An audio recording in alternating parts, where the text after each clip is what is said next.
तो revision lecture series के part में गैस स्टेट से एसोसिएटेड एक छोटा सा टॉपिक है, variation of compressibility factor with pressure. Compressibility factor का आइडिया यहाँ तक होना चाहिए, ये उसके आगे का वीडियो है। अगर कंप्रेसिबिलिटी फैक्टर का आइडिया नहीं है सो बेसिकली हम लोग उसके ऊपर भी एक छोटा सा वीडियो बना सकते हैं। उसके लिए कमेंट में मेंशन कर देना कि कंप्रेसिबिलिटी फैक्टर का भी वीडियो चाहिए। सो कंप्रेसिबिलिटी फैक्टर का आइडिया है Z। सो हम लोग उसके हिसाब से आगे का डिस्कशन पुट आउट कर सकते हैं। कुछ बेसिक चीजें हैं जो मैं एक बार बस फॉर्मूले वाइज मेंशन कर देता हूँ। Compressibility factor Z is equal to PVM upon RT, जहाँ पे Vm वाला पार्ट मोलर वॉल्यूम है, इसको हम लोग V अपॉन N भी ले सकते हैं, उससे कोई दिक्कत नहीं है। सो PVM अपॉन RT, ये एक छोटा सा फॉर्मूला है जो हम लोग यूज करेंगे बेसिकली। अब नॉर्मली जैसे हम लोग अगर ग्राफ का डिस्कशन करें या फिर वेरिएशन का डिस्कशन करें, सो वेरिएशन में कुछ बेसिक चीजें हैं जो हम लोग डिस्कशन में यूज किया करते हैं। ऑल उसमें दो तीन चीजें हैं जो हम लोग को पता होनी चाहिए। सो एक तो ये भी है कि हम लोग का जो ग्राफ का नेचर है वो एग्जैक्टली किस तरीके का एग्जिस्ट करेगा, हम लोग इसके ऊपर भी डिस्कशन करेंगे। मैं इसको अलग तरीके से बना लेता हूँ।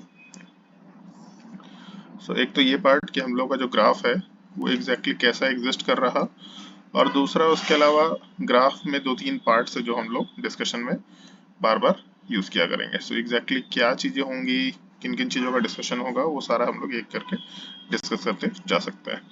सो बेसिकली हम लोग ऐसा बोल सकते हैं कि Z वर्सेस P के ग्राफ में टोटल हम लोग तीन डिस्कशंस कर सकते हैं। ग्राफ में ऊपर का एक्सिस Z होगा, जो लाइन है वो Z इज इक्वल टू 1 से एसोसिएटेड होता है, एंड एक्स एक्सिस पे प्रेशर के टर्म को ले सकते हैं हम लोग।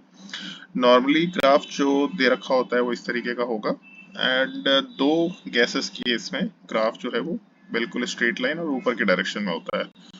एंड इसमें हम लोग तीन पार्ट का डिस्कशन बेसिकली इस तरीके से करेंगे। एक शुरू का पार्ट जहाँ पे हम लोग लो प्रेशर जोन की बात करेंगे, फिर उसके बाद एक हायर एंड वाला पार्ट यहाँ से, उसमें हम लोग हाई प्रेशर जोन की बात कर सकते हैं, और तीसरा केस होगा third case, case of hydrogen and helium. So basically तीन डिस्कशंस होने चाहिए इसमें, लो pressure zone, high pressure zone and cases of hydrogen and helium. So cases of hydrogen and helium को एक सेपरेट वीडियो में हम लोग डिस्कस कर ले या तो ज़्यादा बेटर है। बाकी दोनों केसेस का हम लोग पहले डिस्कशन करते हैं।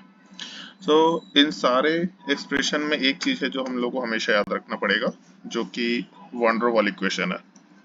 वॉन डर वाल इक्वेशन अगर मोलर वॉल्यूम के टर्म में है, याद है तो ज़्यादा बेटर है, बट अगर नहीं भी याद है तो हम लोग उसको डिराइव कर सकते हैं, ऐसा कोई दिक्कत नहीं है। बट मैं मोलर वॉल्यूम के टर्म में he won der Waals equation लिखना प्रेफर करूंगा यहाँ पे। P plus A by V M square into V M minus B is equal to R T.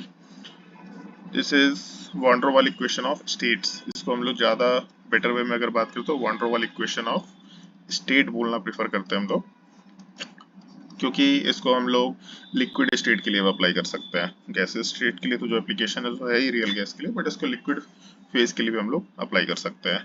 So P plus A by V M square into V M minus B is equal to R T. इसमें A क्या है, B क्या है, ये चीज़ें आपको मालूम होनी चाहिए। अगर नहीं मालूम है तो फिर उसके रिगार्डिंग में हम लोग एक छोटा सा डिस्कशन वीडियो आगे मेंशन कर देंगे। जब हम लोग पहले केस की बात करते हैं, लो प्रेशर जोन, उस लो प्रेशर जोन वाले पार्ट में नॉर्मली जैसे हम लोग ऐसा डिस्कशन कर सकते हैं, अगर प्रेशर कम होगा so P is inversely proportional to volume होता है। मतलब ऐसा बोल सकते हैं कि प्रेशर अगर कम होगा तो वॉल्यूम हाई होना चाहिए। सो बेसिकली लो प्रेशर जोन में जो मोलर वॉल्यूम होगा ये काफ़ी हाई होना चाहिए। इसके वजह से हम लोग एक डिस्कशन पुट आउट कर सकते हैं यहाँ पे।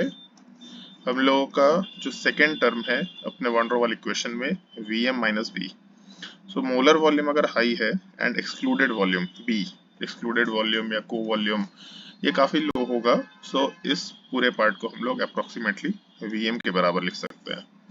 अपने एक्सप्रेशन में जो ऊपर का एक्सप्रेशन है इसमें P plus A by V M square into V M minus B की जगह केवल वी एम बचा रहेगा, is equal to R T consider कर सकते हैं। वी एम को हम लोग पूरे साइड अगर मल्टीप्लाई कर दें तो कुछ ऐसा एक्सप्रेशन आएगा, P V M plus A upon we M square था, उसको वी एम से मल्टीप्लाई करके वी एम के बराबर लिख सकते हैं, और बी तो हट गया, is equal to R T.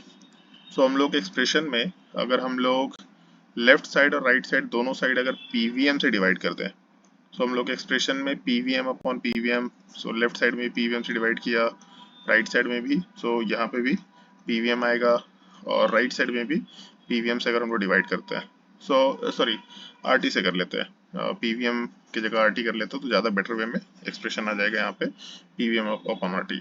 सो अगर लेफ्ट साइड राइट साइड दोनों तरफ हम लोग आरटी से डिवीजन कर देते हैं, सो आरटी यहाँ पे भी आरटी और यहाँ पे भी आरटी, ये ज़्यादा सिंप्लीफाइड एक्सप्रेशन दे देगा। यहाँ से 1 आ जाएगा वैल्यू, यहाँ से पीवीएम अपॉन आरटी जो सबसे पहला फॉर्मूला हम लोगों ने डिस्कशन किया था, z is equal to PVM upon RT. So हम लोग ऐसा लिख सकते हैं आराम से कि इस पूरे पार्ट में जो लेफ्ट साइड में पार्ट आया पीवीएम अपॉन आरटी, इस चीज को हम लोग आराम से z के बराबर लिख सकते हैं। बाकी बचा हुआ expression a upon RT VM और इज इक्वल टू 1। सो यहाँ से हम लोग एक एक्सप्रेशन निकाल सकते हैं z is equal to 1 minus a upon RT VM. So अगर हम लोग लो प्रेशर जोन की बात करें, सो हम लोग ऑलमोस्ट इस एक्सप्रेशन की बात कर रहे हैं कि z वाले पार्ट को हम लोग 1 में से किसी एक पार्टिकुलर पार्ट को माइनस करके इक्वेट कर सकते हैं। सो ऐसा सोचा जा सकता है जैसे a का पार्ट वंडर वाल कांस्टेंट है, ये हमेशा पॉजिटिव होगा, आर यूनिवर्सल गैस कांस्टेंट हमेशा पॉजिटिव होगा, टेम्परेचर हमेशा पॉजिटिव होगा और वॉल्यूम वाला पार्ट भी हमेशा पॉजिटिव होगा। सो ये पूरा का पूरा टर्म हमेशा पॉजिटिव होना चाहिए। सो बेसिकली हम लोग 1 माइनस समथिंग इसकी बात कर रहे हैं। सो 1 माइनस समथिंग का सिंपल सा मतलब है जो ग्राफ है वो 1 से नीचे के डायरेक्शन में जाते हुए दिखना चाहिए। सो इसीलिए शुरुआत का जो पार्ट है, बिल्कुल फर्स्ट पार्ट, ये ग्राफ हम लोग का z इज इक्वल टू 1 से लोअर एंड की तरफ मूव कर रहा होता है, ये हम लोग के पहले पार्ट का एक्सप्रेशन है। सो आपको तो ये चीजें याद रखनी है। पहला चीज, लो प्रेशर जोन में होगा क्या, हम लोग किसको नेग्लेक्ट कर सकते हैं, डेरिवेशन अगर नहीं भी याद है तो कोई दिक्कत नहीं है, बट ये एक्सप्रेशन याद होना चाहिए। लो प्रेशर जोन में z is equal to 1 minus a upon RT VM का एक्सप्रेशन आना चाहिए। ये एक्सप्रेशन डायरेक्टली सवाल में पूछा जाता है। सो अगर ये याद है तो डेरिवेशन की जरूरत नहीं है। इसी में फिर सेकंड पार्ट आता है हम लोगों का, जो ग्राफ में ऊपर का पार्ट है। मतलब ग्राफ में शुरू में तो हम लोग नीचे जाते हैं, बट बाद में हम लोग ऊपर जाते हैं और बीच में मॉडरेट जोन होगा। सो मॉडरेट जोन में एक पार्ट दूसरे पार्ट को कैंसिल करने की कोशिश करेगा, नलिफाई करने की कोशिश करेगा। सो उसका डिस्कशन नहीं कर सकते हम लोग, बट हाई प्रेशर जोन की बात कर सकते हैं। हम लोग का सेकेंड पार्ट होगा हाई प्रेशर जोन। अब इस केस में क्या होगा, सो हम लोग ऐसा लिख सकते हैं कि हम लोग का जो P plus A by V M square का टर्म है अपने वंडर वाल के एक्सप्रेशन में, ऊपर जस्ट इक्वेशन लिखा था हम लोगों ने और ये याद होना चाहिए। सो इस पूरे पार्ट में सर प्रेशर हाई है, अगर प्रेशर हाई है सो ये पूरा का पूरा टर्म प्रेशर के रिस्पेक्ट में नेग्लिजिबल होगा। सो इस बार हम लोग इसको नेग्लेक्ट कर सकते हैं। सो इसको अप्रोक्सीमेटली प्रेशर के बराबर लिख सकते हैं। सो हम लोग एक्सप्रेशन में कुछ ऐसा एक्सप्रेशन आ जाएगा P into V M minus B is equal to R T. So यहाँ से P V M minus P B is equal to R T, and फिर से हम लोग को P V M upon R T चाहिए। So P V M R T को उधर लेकर के जाते हैं। सो अपने एक्सप्रेशन में अगर दोनों साइड हम लोग आर टी से डिवीजन कर दें, so P V M upon R T minus P B upon R T is equal to 1। So यहाँ से P V M upon R T, इस चीज को हम लोग z के बराबर लिख सकते हैं और P B upon R T को हम लोग उठा के राइट साइड पे लेके जा सकते हैं। सो हम लोग का expression z is equal to 1 plus P B upon R T के बराबर आ जाएगा। ये भी एक्सप्रेशन हम लोग को ध्यान रखना है। हाई प्रेशर जोन में z का value 1 plus P B upon R T के इक्विवेलेंट होता है। अब यहाँ पे हम लोग डायरेक्टली ग्राफ की बात कर सकते हैं जो समझने में भी इजी है। 1 में कोई चीज प्लस होना पड़ेगा एंड प्रेशर पॉजिटिव होता है, universal gas constant sorry wonder वाल कांस्टेंट भी पॉजिटिव होगा, आर एंड टी भी पॉजिटिव होगा। सो 1 में कोई भी चीज प्लस कर रहे हैं सो वैल्यू 1 से बड़ा होना चाहिए या फिर 1 से शुरू होना चाहिए। एंड इनफैक्ट इस बार z वर्सेस p के ग्राफ में हम लोग इक्वेशन में प्रेशर को लेके चल रहे हैं। सो ओवरऑल इस चीज को हम लोग z वर्सेस p के ग्राफ में z is equal to m into P plus 1 या कांस्टेंट ऐसा कुछ कंसिडर करके ग्राफ ड्रॉ कर सकते हैं। So y is equal to mx plus c type का स्ट्रक्चर आ रहा, y is equal to mx plus c, straight line not passing through origin, अगर c वाला पार्ट 1 के बराबर रहा तो। सो अपने ग्राफ में अगर इस चीज को हम लोग प्लॉट करें, सो हम लोग graph z is equal to 1 से शुरू होकर के ऊपर के डायरेक्शन में मूव होगा। सो बेसिकली हम लोगों का लो प्रेशर जोन, इसमें क्या होता है डिस्कस कर सकते हैं। हाई प्रेशर जोन क्या होता है ये डिस्कशन कर सकते हैं। तीसरा बस एक डिस्कशन होगा जो नेक्स्ट लेक्चर में हम लोग या नेक्स्ट वीडियो में मेंशन कर देंगे, हाइड्रोजन एंड हीलियम।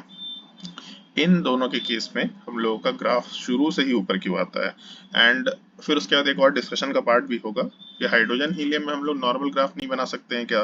सो वहाँ पे बॉयल्स टेम्परेचर से एसोसिएटेड हम लोग कुछ टर्म्स का डिस्कशन करेंगे। होपफुली आपको क्रिटिकल पॉइंट के बारे में मालूम होना चाहिए। अगर नहीं मालूम है तो नेक्स्ट लेक्चर में हम लोग एंड्रयूज आइसोथर्म का डिस्कशन वैसे भी करने वाले हैं। एंड्रयूज आइसोथर्म मतलब लिक्विफैक्शन ऑफ गैस। ये जो टॉपिक है, इस टॉपिक में हम लोग का एक ग्राफ आता है कुछ ऑलमोस्ट इस टाइप का नेचर का ग्राफ होता है, जहाँ पे हम लोग ऐसा कुछ लिक्विफैक्शन से एसोसिएटेड कर्व की बात करते हैं। So critical point, critical temperature, critical pressure, इन सब चीज़ों से एसोसिएटेड एक छोटा सा टॉपिक होगा। ये हम लोग के गैसीय स्टेट के नेक्स्ट लेक्चर में वैसे भी कवर होगा। इसके बाद हम लोग बॉयल्स टेम्परेचर वाले टॉपिक को आराम से एसोसिएट कर सकते हैं। सो नेक्स्ट लेक्चर में हाइड्रोजन एंड हीलियम को हम लोग वापस से इसी लेक्चर के नेक्स्ट सीरीज में मेंशन कर देंगे।